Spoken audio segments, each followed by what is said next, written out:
Daniela sabía que algo no estaba bien desde hace tiempo. No era un momento específico ni una sola situación. Era una acumulación. Comentarios que minimizaban lo que lograba. Decisiones importantes que se tomaban sin consultarle, aunque la afectaran directamente. Momentos donde sentía que su opinión era tolerada, no considerada. Y cada vez que alguien de afuera le preguntaba cómo estaba en esa relación de trabajo, su respuesta era siempre la misma variación de lo mismo. Podría ser mejor, pero tampoco está tan mal. Ese tampoco está tan mal es una de las frases más costosas que existe, porque no describe una situación aceptable, describe una situación que ya normalizaste. Daniela llevaba 6 años en la misma empresa, buena empleada, resultados consistentes, una de las personas en quien más confiaba su equipo, pero había algo en la dinámica con su jefe directo que nunca había funcionado del todo bien. No era hostilidad abierta, era algo más difícil de señalar. Reconocimiento que llegaba a otros, pero rara vez a ella. Proyectos importantes que se asignaban a compañeros con menos experiencia y menos resultados. Conversaciones de desarrollo profesional que se prometían y nunca ocurrían. Daniela lo mencionó una vez, con cuidado, en una reunión de retroalimentación. La respuesta fue vaga y cordial. Nada cambió. Lo mencionó de otra manera 6 meses después. Misma respuesta, mismos resultados. Y en algún punto, sin tomar una decisión explícita al respecto, Daniela dejó de mencionarlo. No porque el problema hubiera desaparecido, sino porque había aprendido a vivir dentro de él. Empezó a esperar menos, a pedir menos, a calibrar sus expectativas hacia abajo hasta que el estándar que aceptaba dejó de parecerle bajo, porque era el único que conocía en ese contexto. Un viernes por la tarde, un colega que la conocía bien y que acababa de cambiar de empresa le preguntó algo directo. ¿Por qué sigues ahí, Daniela? Y Daniela tardó más de lo esperado en responder. No porque no tuviera razones, sino porque las razones que tenía, cuando las dijo en voz alta, sonaron más a excusas que a motivos. Lo que había ocurrido no fue que Daniela decidió conformarse, fue que el estándar bajó. Se fue instalando tan gradualmente que dejó de verlo como bajo. Se convirtió en normal. Y desde adentro de ese normal era imposible ver con claridad cuánto había cedido. Eso no es resignación elegida, es algo más silencioso y más peligroso. Es aprender a no querer lo que mereces porque hacerlo duele menos que quererlo y no tenerlo. Brené Brown, investigadora y escritora que llevaba décadas estudiando la vulnerabilidad y la dignidad humana, tiene una observación que explica exactamente aquí. Brown dice que las personas con una autoestima sólida no negocian sus valores ni sus límites bajo presión, no porque sean flexibles, sino porque saben que el precio de ceder lo que les corresponde es siempre más alto de lo que parece en el momento.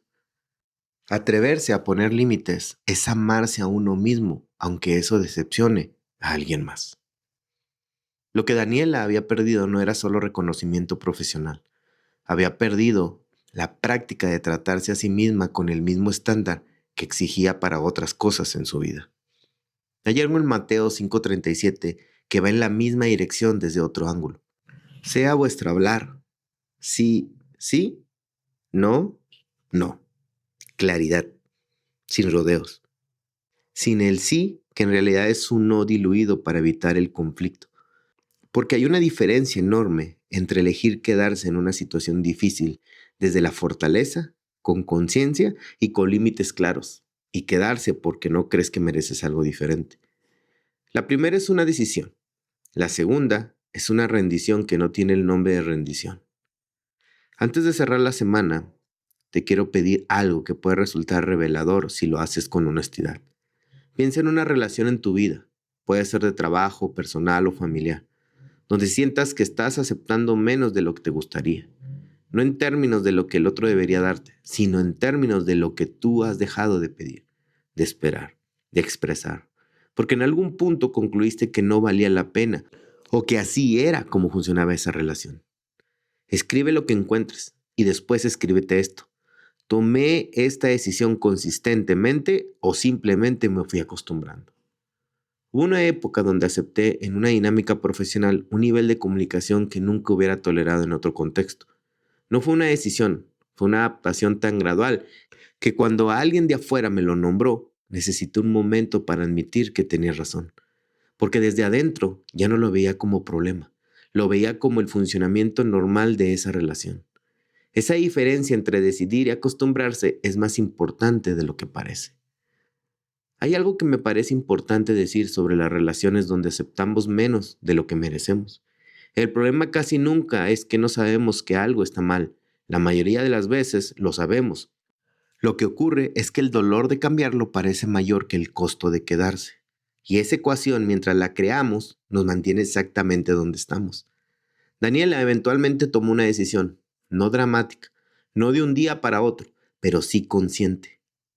Empezó a nombrar lo que necesitaba con más claridad. Aceptó que algunas de esas conversaciones iban a ser incómodas y cuando los resultados siguieron sin cambiar, tomó la decisión de buscar algo diferente. No porque la situación fuera insoportable, sino porque había recordado que el estándar de cómo merecía ser tratada no lo fijaba en el contexto donde estaba, lo fijaba a ella. Y eso, que suena sencillo, es una de las recuperaciones más poderosas que pueda hacer una persona. Pregúntate hoy, antes de que empiece el fin de semana, ¿hay algo que llevo aceptando porque me acostumbré, que si empezara hoy en esa relación no toleraría ni una semana? Esa pregunta no necesita respuesta inmediata, pero sí merece tu atención honesta. Lo que toleramos en silencio se convierte en el estándar que creemos merecer. Y ese estándar, si no lo cuestionamos, lo vamos bajando sin que nadie nos lo pida. Esto fue 7 minutos para crecer. Mañana seguimos.